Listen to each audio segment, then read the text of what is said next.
India voice, आपकी सोच, आपकी आवाज। बेहद स्वागत आप सभी का। मैं आपके साथ हूं अब्दुल नबी हसन। आप देखना शुरू कर चुके हैं खबर झारखंड की अहम खबरों पर अब डालते हैं विस्तार से नजर। सरायकेला खरसावां जिले के राजनगर प्रखंड के अंतर्गत कूना बेड़ा चौक पर झारखंड आंदोलन के अग्रणी नेता शहीद निर्मल महतो की 38वीं पुण्यतिथि पर झारखंड मुक्ति मोर्चा के कार्यकर्ताओं ने श्रद्धांजलि सभा का आयोजन किया।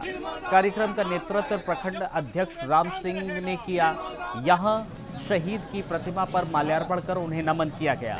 इस दौरान झारखंड मुक्ति मोर्चा के नेताओं ने झारखंड आंदोलन के प्रतीक देशोम गुरु शिबू सोरेन का भी याद करते हुए 2 मिनट का मौन रखकर श्रद्धांजलि अर्पित की।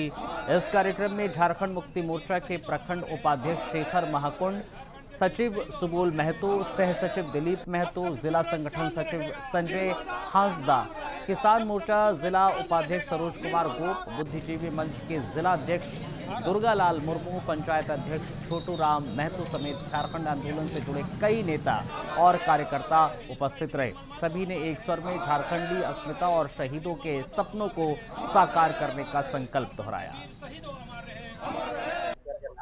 शहीद होना वास्तव में आज बहुत ही दुखद दिन है आज झारखंड के लिए। और आज हम लोग जिस पावन झारखंड के धरती पर खड़े हुए हैं, एक हिसाब से कहा जाए तो इन शहीदों के बदौलत ही आज हम लोग झारखंड में सुरक्षित और अलग राज्य का जो लोगों ने सपना देखा था, अलग इन्हीं के आंदोलन में ये अलग राज्य का गठन हुआ। आज जो है कि 8 अगस्त निर्मल दास के शहादत दिवस के अनुरूप में हम लोग मनाते हैं और निर्मल दास के बताए हुए रास्ता को आज हमें पुनः तरोताजा करती है। उनके द्वारा जो आंदोलन की गई थी, अलग राज्य का जो सपना दिखा गया था, वो सारे जितने भी सिद्धांत है, हम लोग झारखंड मुक्ति मोर्चा के पूरा परिवार उनके बताए हुए उनके नक्शा कदम पर चलने के लिए हम लोग आज पूरी तरह से प्रयासरत है। हम लोग को पूरी तरह से हमारा झारखंड मुक्ति मोर्चा पूरी तरह से कोशिश करेगी कि झारखंड के अंदर जितने भी हमारे जनता रह रहे हैं, जितने भी आंदोलन करे हैं, जितने भी झारखंड वासी है, हम लोग को जो है कि इस हमारे अलग राज्य की जो सपना हुई जो देखा गया था हमारे वीर शहीदों के द्वारा, आज उस झारखंड को सजाते हुए संवारते हुए और हम लोग एक जो है कि सपना देखे थे, उस पर हम लोग मन खरा।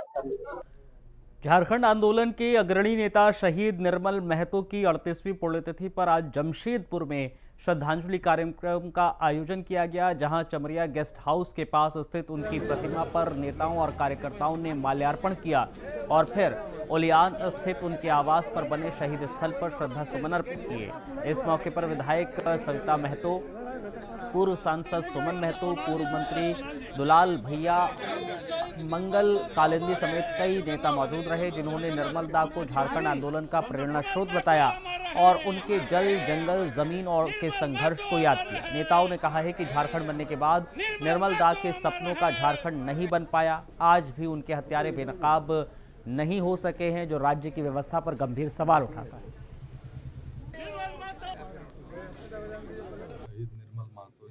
गरीबों के मसीहा थे, गरीबों की आवाज उठाते थे, झारखंड आंदोलन की लड़ाई लड़ते थे।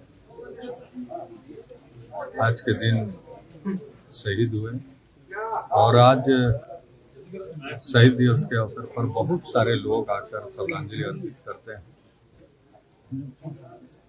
और हमें शहीद निर्मल महतो के रास्ते पर चलकर गरीबों को, मजदूरों को उनका अधिकार दिलाने का काम करेंगे, तब हम शहीद निर्मल महतो को सच्चा श्रद्धांजलि देने का काम करेंगे। आपको ये सोचना होगा कि इस राज्य के निर्माता बाबा देशोम गुरु शिबू सोरेन जो गरीबों के, शोषितों के, मजदूरों के, किसानों के चेहरे में मुस्कान लाने के लिए जंगल, पहाड़, गांव एरिया में रहकर झारखंड अलग राज्य की लड़ाई लड़ी और गुरु जी के बदौलत हमें झारखंड अलग राज्य मिला और किसान मजदूर गरीबों के चेहरे में मुस्कान लाने का काम हमारे वीर दुष्ण गुरु शिबू सोरेन ने किया। रांची के जेल मोड़ स्थित स्वर्गीय निर्मल महतो की आदमकद प्रतिमा पर शुक्रवार को झारखंड मुक्ति मोर्चा रांची जिला समिति की ओर से भी माल्यार्पण कर श्रद्धासुमन अर्पित किए गए और उन्हें नमन किया गया। इस श्रद्धांजलि सभा में पार्टी के केंद्रीय महासचिव सह प्रवक्ता विनोद कुमार पांडे, केंद्रीय महासचिव सह प्रवक्ता सुप्रिया भट्टाचार्य, सिल्ली विधायक अमित महतो प्रमुख रूप से मौजूद रहे। विनोद पांडे ने कहा है कि शहीद निर्मल महतो ने झारखंड के अलग अलग राज्य संघर्ष को मुकाम तक पहुंचाया, जबकि सुप्रियो भट्टाचार्य ने इस संघर्ष को जोड़ा कोयलांचल से संथाल परगना और बिहार के कई हिस्सों से लेकर बंगाल तक। और आज गुरुजी के शोकाकुल में निर्मल दाह को भी श्रद्धांजलि दी गई।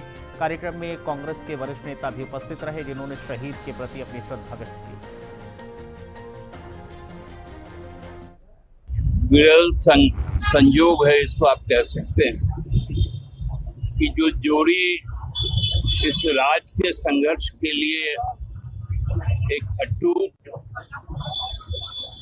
बंधन का काम किया था, चाहे वो कोयलांचल से लेकर आपको संथाल परगना तक और बिहार के कुछ हिस्से पूर्णिया से लेकर बांका जमुई तक, और इस तरफ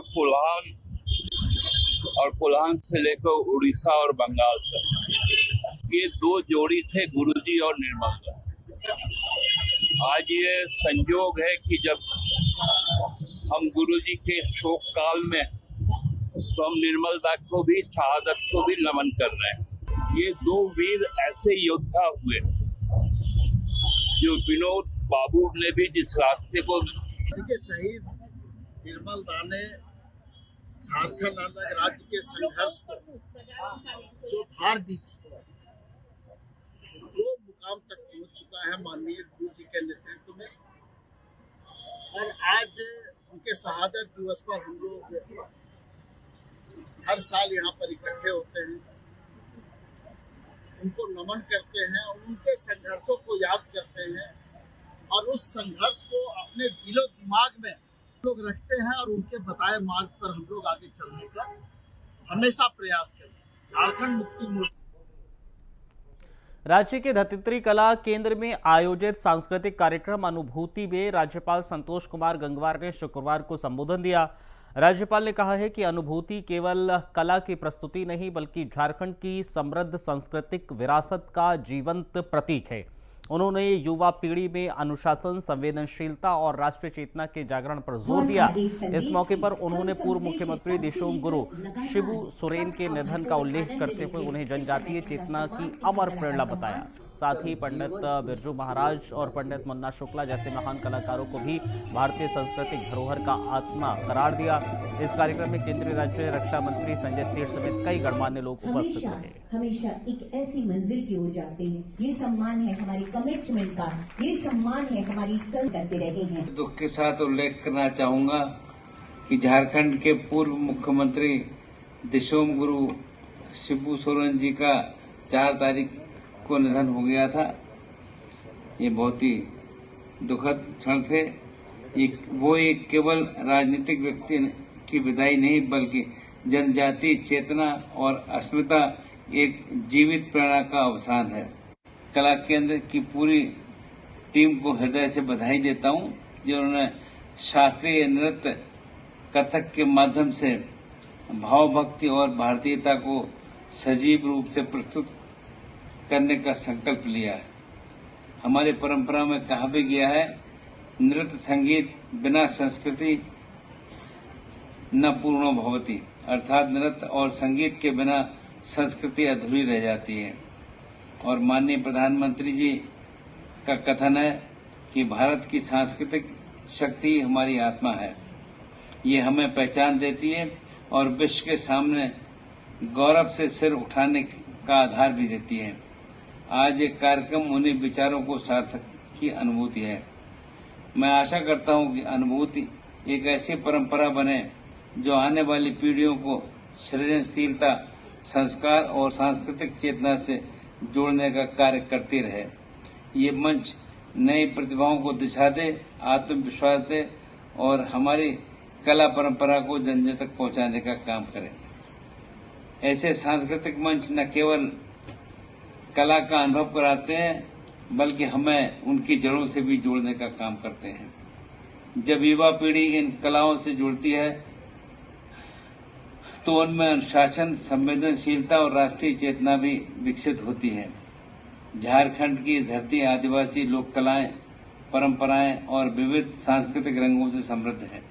ये राज्य केवल खनिज संपदाओं के लिए नहीं बल्कि अपनी सांस्कृतिक आत्मा के लिए भी पहचानी जाती है। अनुभूति ऐसे कार्यक्रम इस आत्मा की ओर स्वर एवं गति प्रदान करेगा। इसमें जितना आप अंदर जाएंगे उसमें और आपकी रुचि बढ़ती जाएगी। तो मैं एक बार फिर से आप सभी कलाकारों को बधाई और शुभकामनाएं देता हूं। और ये हम लोगों ने बोलकर बीच में कुछ व्यवधान डाला का वास्तव में आप सब लोग कार्यक्रमों को ही देखना चाहते हैं, ऐसा हम महसूस करते हैं। बोकारो के चास स्थित फल मंडी के पास एक दुकान में बोर्ड लगाने के दौरान बिजली के करंट की चपेट में आने से एक मजदूर घायल हो गया। घायल मजदूर की पहचान शमशेर के रूप में हुई है, जो टेंट का काम करता है और घटना के समय वो भाड़ा बांधने गया हुआ था। प्रत्यक्षदर्शी यानी कि चश्मदीदों के मुताबिक बोर्ड लगाने के दौरान वो ऊंचाई पर चढ़ा हुआ था, तभी अचानक से बिजली का झटका लगने से वो घायल हो गया। स्थानीय लोगों का आरोप है कि मजदूर बिना किसी सेफ्टी उपकरण के ऊंचाई पर काम कर रहा था, जिससे ये हादसा हुआ है। फिलहाल शमशेर का इलाज चास स्थित नीलम नर्सिंग होम में जारी है। हादसे के बाद इलाके में अफरा तफरी मच गई। वहीं लोगों ने संबंधित ठेकेदार और प्रशासन से उचित जांच और सुरक्षा मानकों का पालन करने की मांग की है।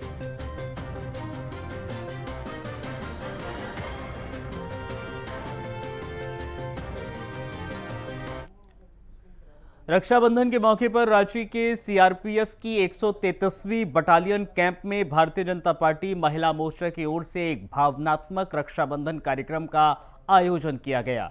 यहां महिला कार्यकर्ताओं ने जवानों को सामूहिक रूप से राखी बांधकर उनकी दीर्घ आयु और सुरक्षा की कामना की है। देश सेवा में जुटे ये जवान जो त्योहारों में अपने घर और बहनों से दूर रहते हैं, इस आयोजन से खासे प्रफुल्लित हैं। सीआरपीएफ कमांडेंट दीपक कुमार ने कहा है कि हम परिवार से भले ही दूर रहते हों, लेकिन इन बहनों के स्नेह ने हमें रक्षाबंधन के दिन परिवार की कमी महसूस नहीं होने दी। 133 वाहिनी सीआरपीएफ यहाँ रांची में है और हमारे बीच यहाँ नगर पालिका की जो अध्यक्ष हैं वो आई हैं और अपने साथ जो महिला साथी हैं उनकी वो भी आई हैं और यहाँ रक्षा सूत्र हमारे जवानों को बांध रही हैं। ये बहुत अच्छी एक तरह का संबोधन है जवानों के लिए। और जो हम लोग परिवार से दूर रह रहे हैं तो इस बीच में हमें अपने परिवार का भी बोध हो रहा है। तो मैं आपके माध्यम से इनको धन्यवाद देना चाहूँगा कि उन्होंने इस शुभ अवसर पर यहाँ आए और हमारे जवानों के बीच में परिवार की जो याद है वो दिलाई।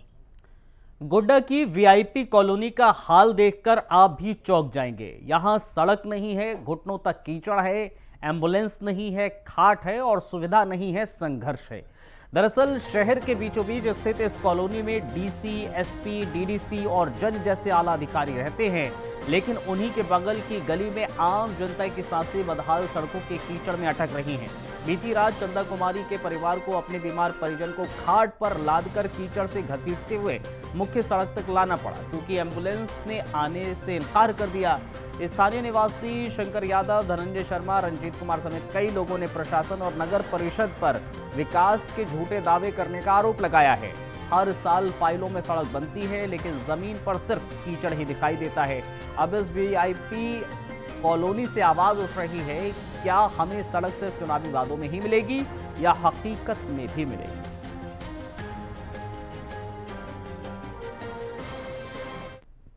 की समस्या है और ये हम लोग जो है 2011 से यहाँ घर बना कर रह रहे हैं जी।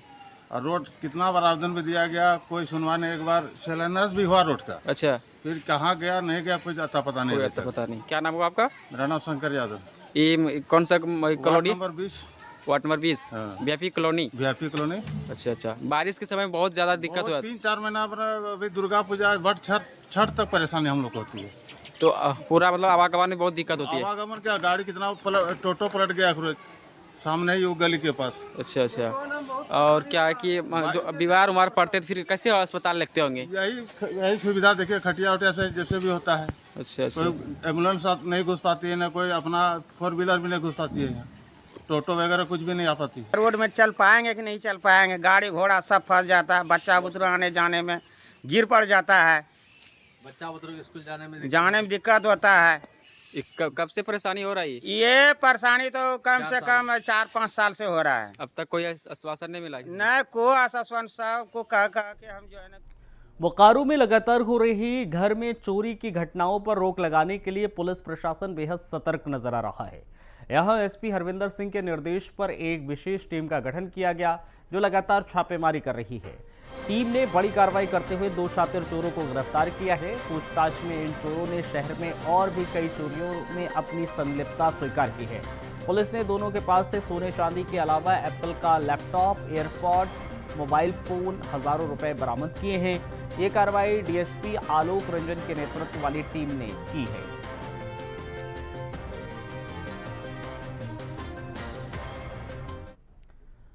बोकारो में झांसा देकर यौन शोषण करने का मामला सामने आया है। दरअसल बोकारो के बेरमो की रहने वाली एक महिला ने शास्त्री नगर के रहने वाले शिव प्रजापति पर यह आरोप लगाया है। महिला ने इस संबंध में रांची के कोतवाली महिला थाने में लिखित आवेदन देकर युवक के खिलाफ मामला दर्ज कराया। इसके बाद रांची महिला थाना टीम देर रात बेरमो पहुंची और आरोपी युवक को गिरफ्तार कर अपने साथ ले आई। रांची से आई महिला अधिकारी ने पुष्टि करते हुए बताया है कि आरोपी के खिलाफ महिला थाना रांची में पहले से ही मामला दर्ज है, जिस आधार पर कार्रवाई हो गई है। हालांकि सवाल ये भी है कि जब बेरमो में महिला थाना मौजूद है तो मामला रांची में दर्ज करना क्यों जरूरी समझा गया? इस पर अब तक कोई स्पष्ट जवाब नहीं मिल सका।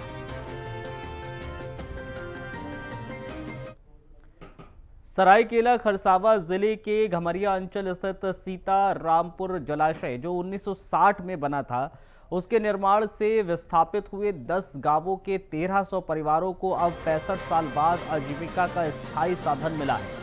मुख्य रूप से खेती पर निर्भर इन परिवारों को साल 2024 और 25 में धरती आबा जनजातीय ग्राम उत्कर्ष अभियान योजना के तहत पहली बार जलाशय में वैज्ञानिक केज पद्धति से मछली पालन से जोड़ा गया है। इस योजना के तहत 8 लाभुकों को 32 केज यूनिट दिए गए हैं, जिसकी कुल लागत का 90% सरकार के द्वारा वहन किया जा रहा है। ये योजना न केवल मछली उत्पादन को बढ़ावा दे रही है, बल्कि जनजातीय समुदाय को आत्मनिर्भर और सम्मानजनक जीवन देने की दिशा में भी मील का पत्थर साबित हो रही है। योजना से जुड़े विस्थापितों ने इसे अपने पुनर्जीवन की नई शुरुआत बताया।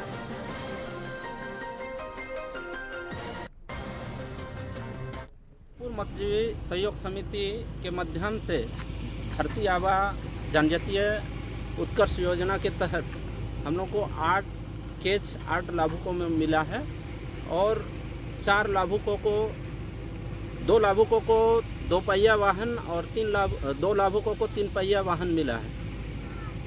और क्या योजना, क्या क्या आप लोग को सर? हम लोग को शुरुआत तो स्टॉकिंग होता था, मछली का संचयन होता था, उसका तो जाल और नाव ही मिलता था। अभी जो है 2023-24 से जो हम लोग को मछली स्टॉकिंग होता है आरएफएफ मिला। बोकारो के फुसरो रानीबाग में पुलिस, सीआईएसएफ और सीसीएल सुरक्षा गार्ड की संयुक्त छापेमारी में 46.570 टन अवैध कोयला जब्त किया गया है।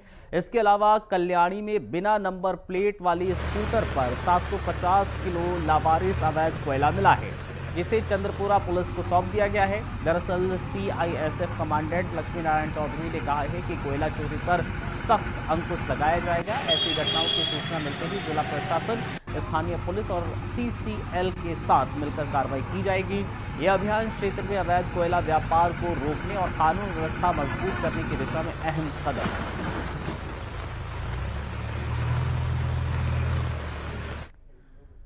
खरसावा प्रखंड के राजकीयकृत मध्य विद्यालय बड़ा आमदा में राज्य सरकार की महत्वाकांक्षी योजना उन्नत के पहिया के तहत 3 पंचायतों के 337 स्कूली बच्चों को साइकिल वितरित की गई है। जोड़डीह पंचायत के 141, तेलाईडीह के 110 और आमदा पंचायत के 86 बच्चों को साइकिल दी गई है। जबकि प्रखंड में कुल 1354 साइकिल वितरित का लक्ष्य रखा गया। इस कार्यक्रम का शुभारंभ वीडियो प्रधान मांझी, सांसद प्रतिनिधि, विधायक प्रतिनिधि और प्रखंड शिक्षा प्रसार पदाधिकारी नवल किशोर सिंह सहित अन्य अधिकारियों ने किया। उन्होंने बताया कि इस योजना का मकसद बच्चों को स्कूल आने जाने में सहूलियत प्रदान करना है और बेहतर पढ़ाई शिक्षा व्यवस्था मुहैया कराना।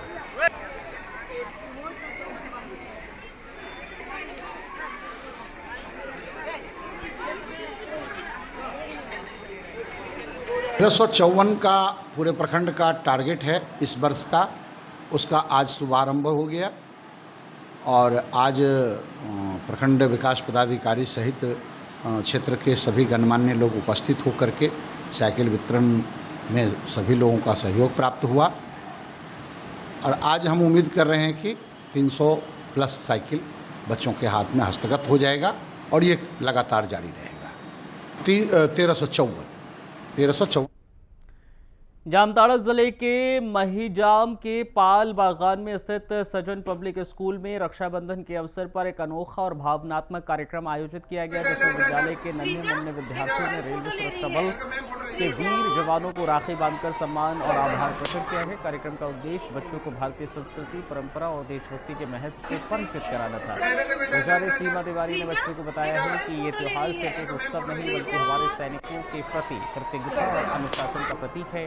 आरपीएफ के अधिकारियों ने बच्चों के इस स्नेह को पाकर खुशी जताई, कहा है कि अनुभव उनके लिए अविस्मरणीय है।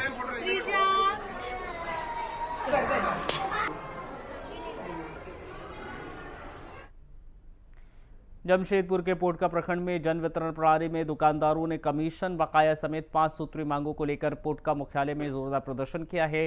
दुकानदारों ने वीडियो को ज्ञापन सौंपते हुए चेतावनी दी है कि अगर उनकी मांगों पर जल्द समाधान नहीं निकला तो वो अनिश्चितकालीन हड़ताल पर चले जाएंगे। इस दौरान प्रदर्शनकारियों ने अपनी नाराजगी भी जाहिर की।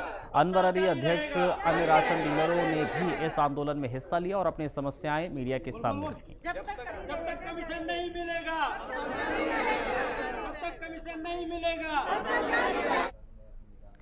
चलिए, इस बुलेटिन में फिलहाल इतना ही, इजाजत दीजिए, नमस्कार।